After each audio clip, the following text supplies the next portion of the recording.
Welcome to Hex and Hush, where evil doesn't knock, it walks right in. The Parkers were a loving couple who had always wanted a big family. So when they heard about a 7-year-old boy who had lost everything in a house fire, they felt compelled to help.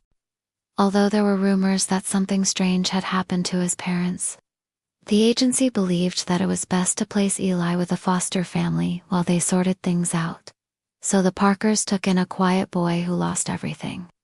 What they didn't know was what he brought with him.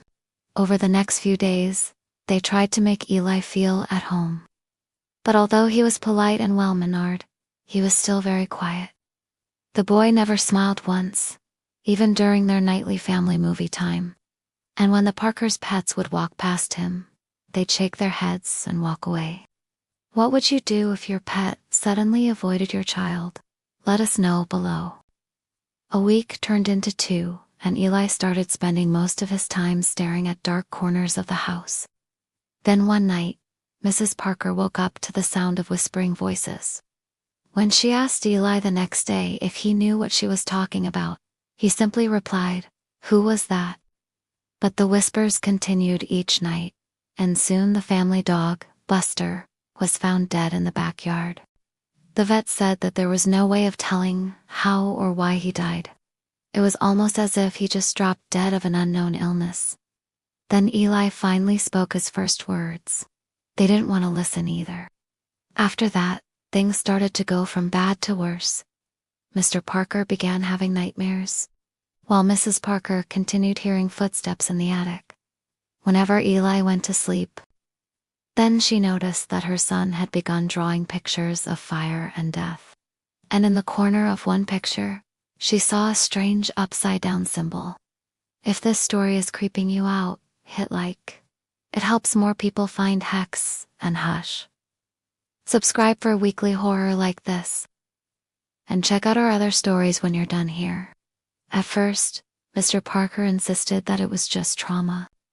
But when he, too, started seeing the upside-down symbols everywhere around the house, he couldn't deny that something was wrong.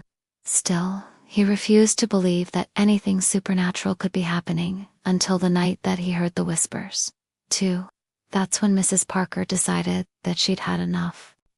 She walked into the backyard in the middle of the night and found Eli standing there smiling at nothing.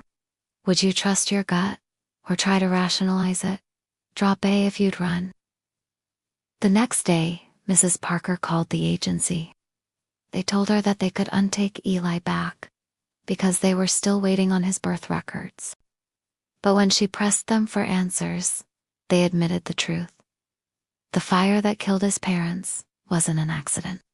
Every single foster family that had taken Eli in had died in the same way. The only thing that had survived the fire at each house were the same upside-down symbols. And the agency had no idea what they meant. All they knew was that if Eli was returned, he wouldn't be staying with them for long. And then Mrs. Parker realized that the symbols weren't just outside, they were inside, too. She found them carved into the walls and drawn onto the windows. Then she heard Eli's voice coming from the attic. He was in there for hours every day, and no matter how many times she called him, he wouldn't come out. So one night, while he was up there, Mrs. Parker crept up the stairs and peeked around the corner. She saw Eli standing in front of the old dusty window, rocking back and forth and whispering to someone. Then the baby monitor in his room crackled to life, and a deep growling voice echoed through the house. She's starting to remember.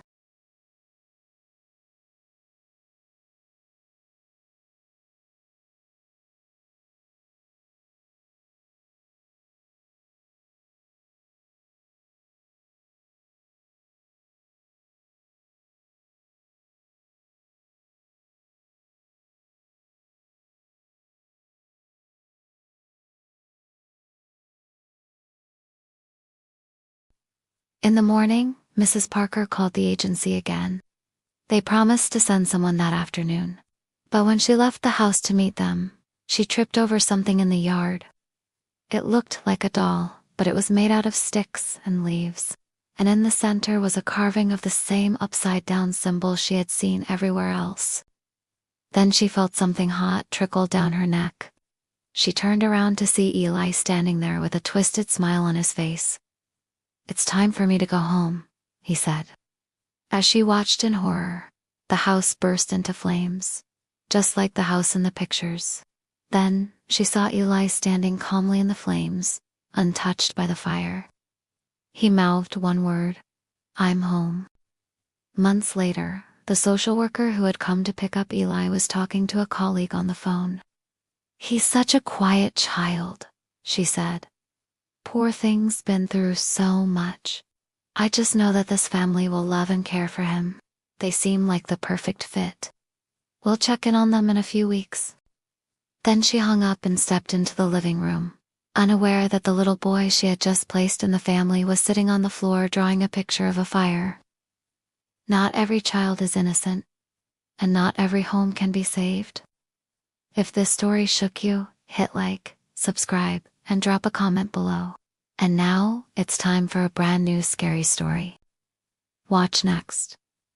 The man who recorded his sleep and found something impossible by visiting Hex and Hush's homepage. Stay curious. Stay cautious. Goodbye.